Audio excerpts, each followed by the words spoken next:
No, I don't like it. I don't like it. Only thing I like about it is you got rid of Chris Paul in the deal. If you had Chris, Russ, and James, it's even worse. And I talked with 4 or 5 people around the NBA, executives, coaches, players, scouts, last night. They like it. They all think the Rockets got better. They think they'll be able to play more in transition, and the relationship between Russ and James will make it work. I'm sorry, how's it going to work? Last 5 years, they both led the league in usage rate. It worked with CP because he can catch and shoot. He was a 43% from catch and shoot. Russ can't shoot. I get it. It's sexy. It's relevant, but it's a Hail Mary. Now, they're going to be good. They're going to make the playoffs. Don't get me wrong. But this is not going to work. And people are saying, and people told me last night, they played together 7 years ago, which we all know. Mm-hmm. They were both so different. First of all, you had Kevin Durant there, okay, who is a buffer because he was so good and can shoot so well. Secondly, Harden was in his first 3 years, 10 points, 12 points, 17 points a game, coming off the bench. 17. Yeah, but he was coming off the bench, and he would be the playmaker when he and Russ played together. Right. So that sounds good, right? Here's the deal. The NBA was different. The three-point shot wasn't as prominent. So you could have a guy off the ball like a Russ who was a slasher, could score, but couldn't shoot. Just like Miami with D-Wade. If D-Wade had to play off the ball with LeBron in today's NBA, it'd be a problem. Mm-hmm. And so that everything has changed, not to mention the egos of each guy.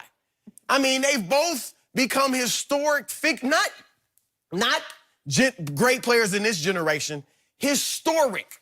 Westbrook's historic with the triple-doubles. Harden's historic, mentioned in the same breath as Wilt Chamberlain and Michael Jordan because of what he's done. So, look, and I know they like each other, they're friends, but CP3 and James, Chris didn't just pick the Rockets out of a hat 2 years ago. He said he and James had been talking. They wanted to work together. And here's the thing, Skip. Tell me when it's my turn. This was a Hail Mary that was... It's arguable that the Rockets were the second best team in the league the last 2 years. 2 years ago, they had the Warriors beat, and Chris gets hurt. This year, they lose to the Warriors, who, when they were, even without KD, with Clay, we all think they would have beat Toronto. So I think it was a panic move. My first order, if I was Daryl Morey, my first course of action, because I guess, look, the relationship between James and Chris was so bad that they had to be. I thought he said competitive. I thought it was competitive pop. Right. Was good, Skip. That's what they were saying. What I would have done if I'm Daryl Morey, I sit Chris and James down and I talk with both of them. Let's work this out. What's the issue? Then if it goes all right, I bring in D'Antoni. And let's see how we can tweak things. Because look, again, it's a Hail Mary. They're going to be relevant. They're going to be must-see TV. Look, Russ in Mike D'Antoni's offense by himself or with James off the ball as a spot-up shooter, Russ would be great in D'Antoni's offense. Coming downhill with shooters around him, which he never had in OKC, and he could pick the defense apart. But is James just going to be off the ball like that? So with James with the ball and Russ off, Go ahead. I see you got your Rockets colors on, but I don't know. Chris Broussard, could you repeat your opening statement about you talked to 4 or 5 NBA people last night, and what did they all say? Like it. They liked it. They did like it. That's what you do to me, right? Yep. They did like it. They all liked it. Am I right? I don't know if they were being nice or what, but they liked it. I'll give you that. I didn't like it. I loved it. And I start with your opening salvo, which is addition by subtraction. We sat here days on end saying there is no way Daryl Morey will ever get out from under the wrong that was on his resume. He did it. Right. He can't fix what he broke because he gave this guy, for reasons I still can't understand, Chris Paul, he gave him a contract that calls for $38.5 this coming year, then it goes to $41.4 and $44.2. That's impossibly overpaid. That makes Chris Paul the most overpaid player in the NBA. For what he can give you right now, which is not that much, he became a shell of himself. He lost quickness. He lost lift. He lost Chris Paulness. I just couldn't see it last year. He could not help that team enough to where at the end of the year, I'm saying I like Austin Rivers on the floor instead of Chris Paul. So to get out from under that, number one, was extraordinary. It's a coup. How do you do that? And you keep all the rest of the team intact. You lost nobody else. Is Capella still there? Yes. Is Eric Gordon? Is P.J. Tucker? Is Austin Rivers? Is Gerald Green and Daniel House? Yes, they're all still there. So the core is there. The nucleus is there. The togetherness is there. And now you take two guys who obviously don't fit when it comes to usage rate. But the key detail is they sought to reunite. They both wanted. Didn't Chris and James? Okay, well, I don't know about that. They wanted Carmelo. Yeah. Okay. Last year, they wanted Carmelo. Okay, well, they wanted Carmelo last year. You know how players are. They all want to play with different. They not looking at. And then when it goes sideways, they look at the break. Right. I never got the feeling that Chris and James were close before he came over. They weren't like Russ and James. Okay, so you have the extraordinary benefit of these two guys did grow up together, and then they grew apart, so to speak, in that they went their separate ways. But they spent 3 formative years together on the practice floor, in the locker room, on the team plane, going out. So they have a soul connection because they are both Southern California kids. We got number 2 and Paul George. We also have Russ and James. Are they not from right here? Paul and Russ are the same way. Okay. How'd that work out? Okay. What do you mean? They both from Southern Cal. They're both from Southern California. Okay. No, but my point is, it does. Remember, Paul George. I mean. Yeah, right. But they sort of they grew up together in the L.A. area because they're both from just south of the airport. Mm-hmm. So they have a connection from high school days. They're about a year apart. So now you've got that on their resume, and you do have the fact that beyond the usage rate, each of them has led this league in assists.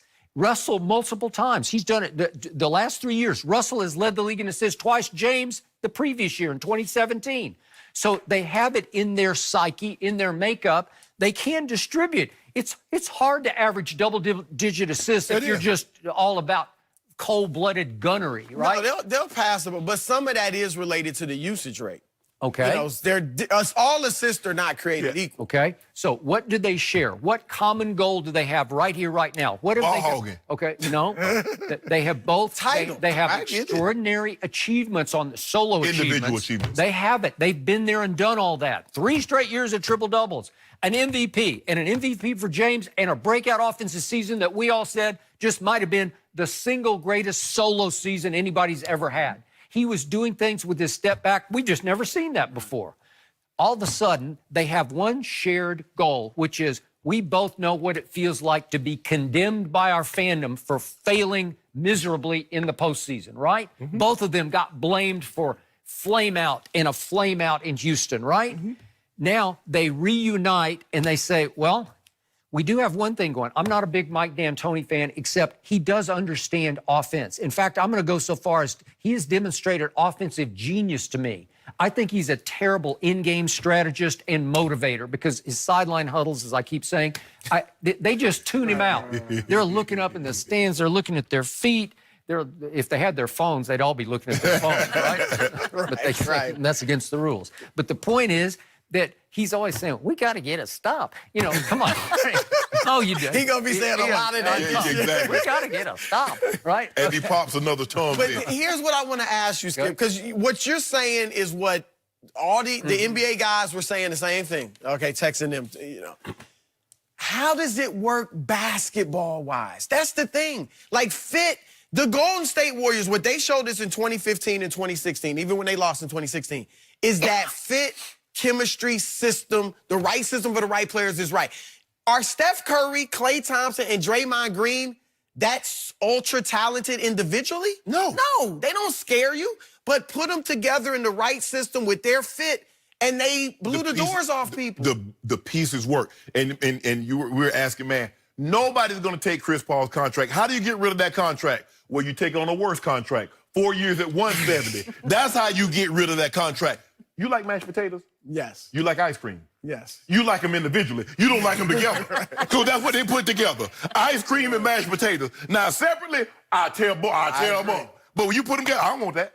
Skip, it doesn't make sense when you got this, when you have two guys that dominate the ball. We was wondering how it was going to work with Chris Paul and James Harden. Harden was #1 in usage. I think CP3 was 4 or 5. Now you put 1, 2 over the last 5 years. I get it.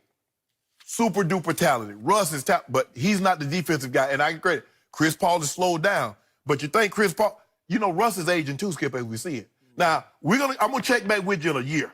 Maybe 2. And I'm going to see when he got $85, $90 million left on that contract, I'm going to see how you feeling about it. Okay, but he's got 2 high-level, high-energy years left in that body of his, Russell Westbrook does. They just got better. He's better right now than Chris Paul is. And he will be better for the next 2 years than Chris Paul will be. Let me ask you a question.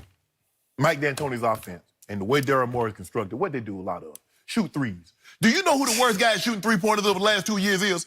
Russell Westbrook. Is that what you want? Now, I know the opposing teams want him to take 10 a game because he shoots 29%.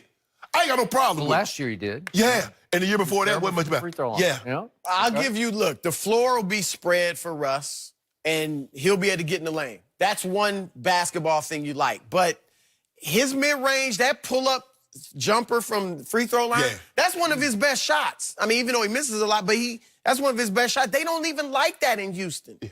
Like, this is just, they got more talented. They are explosive. They're going to be scary.